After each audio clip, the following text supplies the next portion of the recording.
Olá, bom dia! Hoje, sexta-feira, dia 23 de outubro de 2020 e ontem à noite foi o último debate, foi realizado o último debate entre Donald Trump e Joe Biden.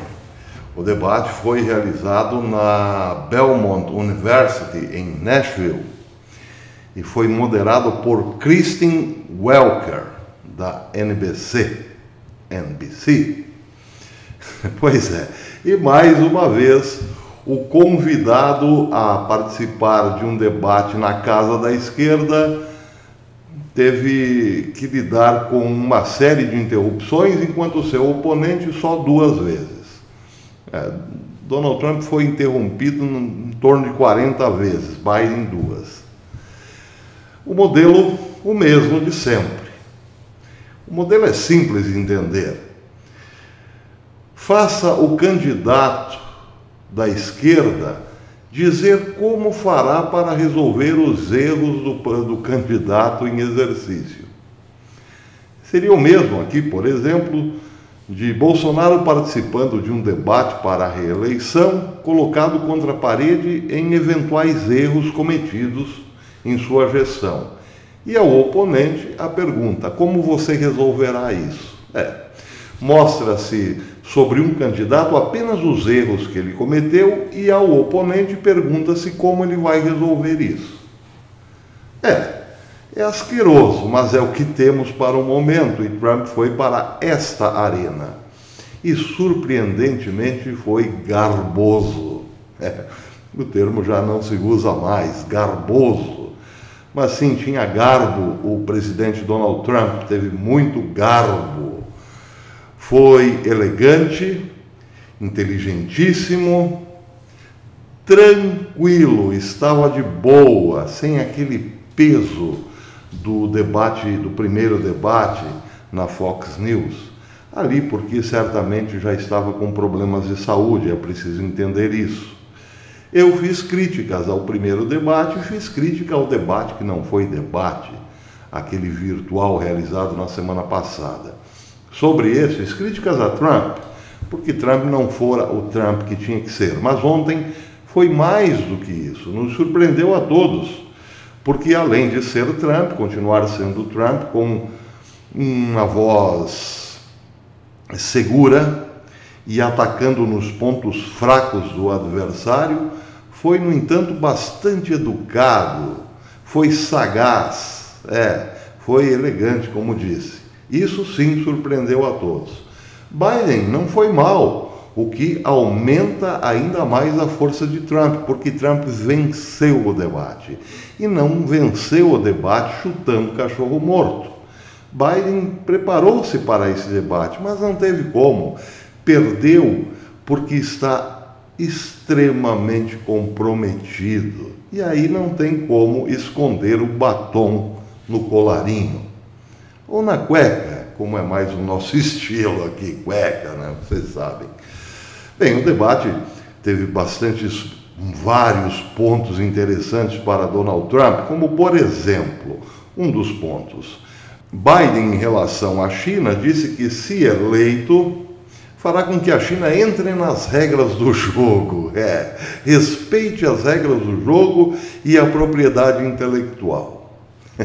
Acontece que Biden ficou 8 anos no poder justamente quando mais a China cresceu e teve parceria dos Estados Unidos para, por exemplo, acabar com a indústria do aço norte-americano, fechar empresas norte-americanas que foram todas com o incentivo do governo Obama-Biden para a China. Mas o interessante é que a receita de Biden para combater a China, caso vença, disse ele, é fazer o que Donald Trump tem feito esse tempo todo.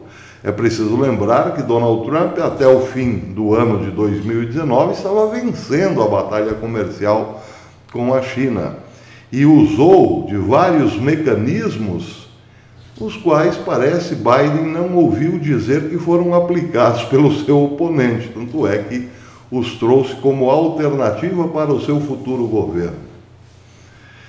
Outro ponto interessante desta parte, esse âmbito do debate, foi que Donald Trump voltou sim a dizer que o vírus veio da China, o que, claro, sempre escandaliza a esquerda.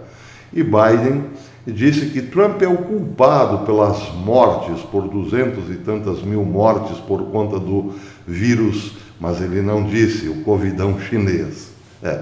Se for eleito, vai combater o vírus e não o país. Pois é, Donald só não disse como, claro. Acontece que Donald Trump tem números interessantes para mostrar. Ele combateu, sim, a pandemia, fechando o país quando Biden recusava-se a fechar o país. Fechou o país, mas manteve de pé a economia. Tanto é que os 10 estados hoje com mais oferta de emprego são 10 estados comandados pelos republicanos. E os 10 estados com maior índice de desemprego, que chegam a casa de 11 a 12%, são comandados por democratas, que seguiram a cartilha, claro, de Biden, essa que Biden defende. Feche tudo, fique em casa e assim por diante. Está aí uma razão pela qual Biden perdeu o debate.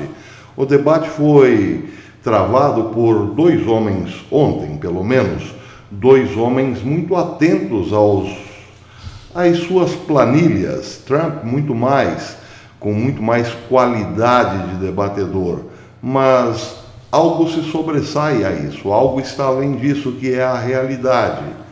E é por isso que Biden perderá, porque ele não conseguirá inverter, ou melhor, fazer com que o povo acredite não no que está vendo, mas no que ele diz que aconteceu. E o que ele diz que aconteceu, por exemplo, em relação ao seu filho Hunter, também não convence, porque todas as acusações que passaram a acontecer no debate em relação à corrupção da família Biden são extraídas de um computador do filho de Biden. E aí está o diferencial. Por isso Biden perderá. Porque o debate foi para esse lado. E foi para esse lado, estranhamente, ou curiosamente, provocado pelo próprio Joe Biden, que começou acusando o advogado de Donald Trump, Rudy Giuliani, que aliás foi o melhor prefeito de Nova York de todos os tempos, de agente russo, agente de desinformação da Rússia. E aí, aí Trump não perdeu a chance. É claro, ele disse o seguinte: você é o grandão da lista que saiu lá no computador de Hunter Biden, que recebia propina de um grupo chinês. E nessa propina, Joe Biden aparece com o apelido de grandão. Como aqui eu já disse, já lembrei, nós bem sabemos como são essas listas. Aqui, por exemplo, apareceu figuras como o amigo do meu pai, o Botafogo, a amante e assim por diante. Bem, lá na lista do escândalo, desse grande escândalo norte-americano, Joe Biden aparece como o grandão. E aí Trump teve que perguntar, evidentemente: você é o grandão, eu acho. Seu filho disse que temos que dar 10% para o grande homem, ou o grandão. O que é isso, Joe? Acontece que esse foi o ponto central do debate. Donald Trump está debatendo com um corrupto.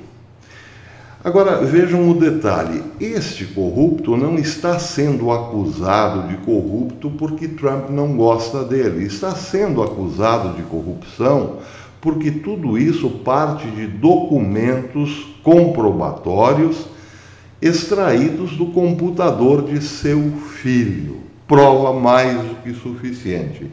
Quem explica a importância de tudo isso que foi coletado e faz uma associação com o momento político que vive a América é o ex-senador pelo 6º distrito da Geórgia, o senhor Newt Gingrich, ou melhor, Newt Gingrich. Ele disse com exclusividade ontem ao Warner Daily que vários escândalos, incluindo a família Biden, vários escândalos que incluem a família Biden, como a campanha de Biden e a mídia conspiraram para esconder o que está no computador de Hunter Biden.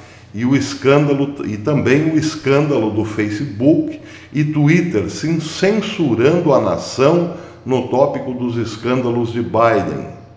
Ele disse que este debate, portanto, marca um momento diferente, como nunca houve na história política norte-americana. Ele disse que ele observou que há evidências de que Biden recebeu 911 mil dólares de um instituto da Universidade da Pensilvânia, financiado pela China. Ele disse que isso significa que o vice-presidente está na folha de pagamento dos comunistas chineses.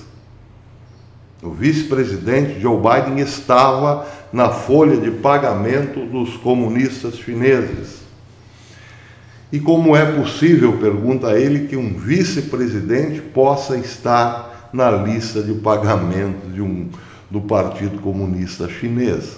É por isso que esta eleição é diferente de todas as outras.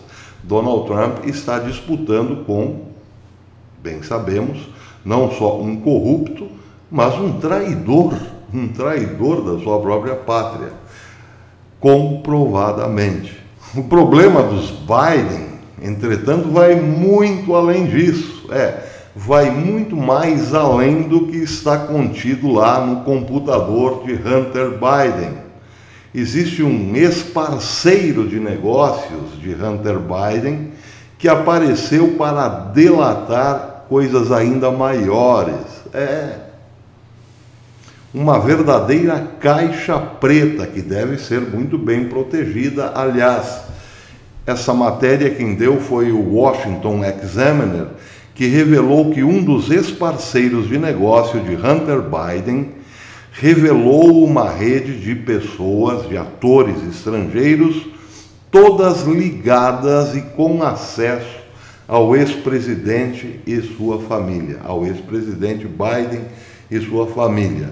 Centenas de arquivos, diz o Washington Examiner, foram entregues aos seus cuidados, que detalham todos os acordos entre o Partido Comunista Chinês, os grupos que trabalham para o Partido Comunista Chinês, grupos financeiros, e a família Biden. Centenas de arquivos, portanto, incluem benefícios exclusivos desta relação entre China e Biden. A campanha de Biden, diz o Examiner, atribuiu preventivamente todas as questões a uma difamação da Rússia ou a uma forma da Rússia desinformar ou tentar derrubar a sua campanha. Bem, isso nós já vimos, aconteceu na novela passada. Hillary Clinton dizia a mesma coisa e depois provou-se o contrário. Um ponto bastante curioso e engraçado do debate foi o fato de, quando a conversa entrou para combustíveis, como por exemplo o petróleo, Joe Biden ter se negado ou recusado se admitir que condenou a extração de petróleo pelo fracking. Ele disse, literalmente, que nunca foi contra o fracking. E logo após o debate, Donald Trump postou na sua conta no Twitter um vídeo em que Biden condenava o fracking. É por isso, e entre outras coisas, que eu disse no começo que Biden não tem como lutar contra a realidade, e por isso já está derrotado de antemão. Para a sua vitória, claro, somente uma grande falcatrua. O problema é que esta falcatrua é bem possível, porque 40 milhões de eleitores já tinham votado antes desse debate, votado pelo correio. Sem falar naqueles estados que estão enviando cédulas, inclusive a quem não pediu. Pois é. Em relação ao petróleo, também mais uma curiosidade interessante. Essa foi levantada pelo The American Spectator. Nos anos 80 e 90, a ascensão dos democratas deu-se muito por conta do petróleo. Os democratas garantiam que faltava petróleo no mundo e os Estados Unidos tinham, ou melhor, o Partido Democrata tinha um compromisso em manter sempre a América viva, buscando novos recursos para a extração do mesmo.